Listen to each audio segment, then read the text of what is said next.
નમસ્કાર દર્શક મિત્રો, સમાચારની વાત કરવામાં આવે તો બાંગ્લાદેશમાં હિન્દુઓ પર થઈ રહેલા અત્યાચારોના વિરોધમાં ઝાલોદ પ્રાંત અધિકારીને હિન્દુ હિત રક્ષક સમિતિના બેનર હેઠળ આવેદનપત્ર અપાયું। બાંગ્લાદેશમાં હિન્દુઓ પર થઈ રહેલા અત્યાચારોના વિરોધમાં ઝાલોદ પ્રાંત અધિકારીને હિન્દુ હિત રક્ષક સમિતિના બેનર હેઠળ આવેદનપત્ર અપાયું।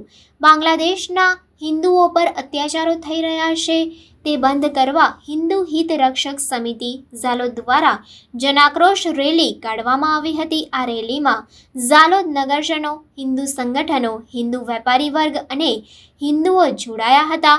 બાંગ્લાદેશના હિન્દુઓ પર અત્યાચારને લઈને ઝાલોદ નગર હિન્દુ રક્ષક સમિતિ, રાષ્ટ્રીય સ્વયંસેવક સંઘ, વિશ્વ હિન્દુ પરિષદ, બજરંગ દળ, જનજાતિ આશ્રમ, દુર્ગા વાહિની, સનાતન ધર્મ સમિતિ, હિન્દુ સમાજના ધર્માચાર્યો અને હિન્દુ સમાજના અગ્રણીઓ દ્વારા નગર રેલીનું આયોજન કરવામાં આવ્યું હતું।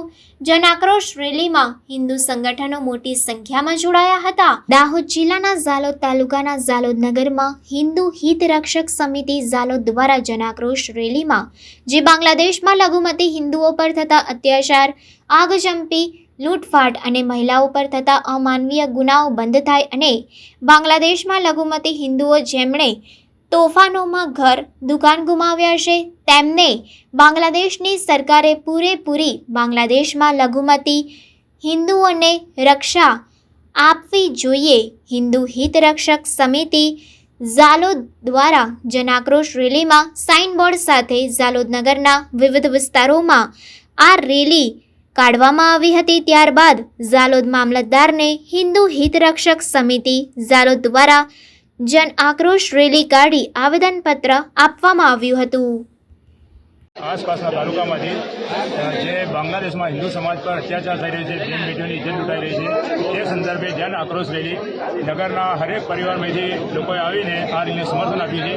અને જે ઝાલોદ નગરમાં અને આસપાસના લોકોમાં રોહિંગ્યા આવીને વસેલા છે તો એને આઈડેન્ટિફાઈ કરી અને એને સજા કરવામાં આવે એ માટે આજે માંગણી કરી છે। અને માનનીય રાષ્ટ્રપતિને મામલતદાર દ્વારા રજૂઆત કરવામાં આવે છે કે જે હિન્દુ સમાજ પર બાંગ્લાદેશમાં આક્રમણને હુમલા થાય છે તે તાત્કાલિક બંધ થાય અને જો જરૂર પડે તો ભારતીય સૈન્ય પણ ત્યાં મોકલીને આ બંધ કરાવવું જોઈએ। જય શ્રી રામ।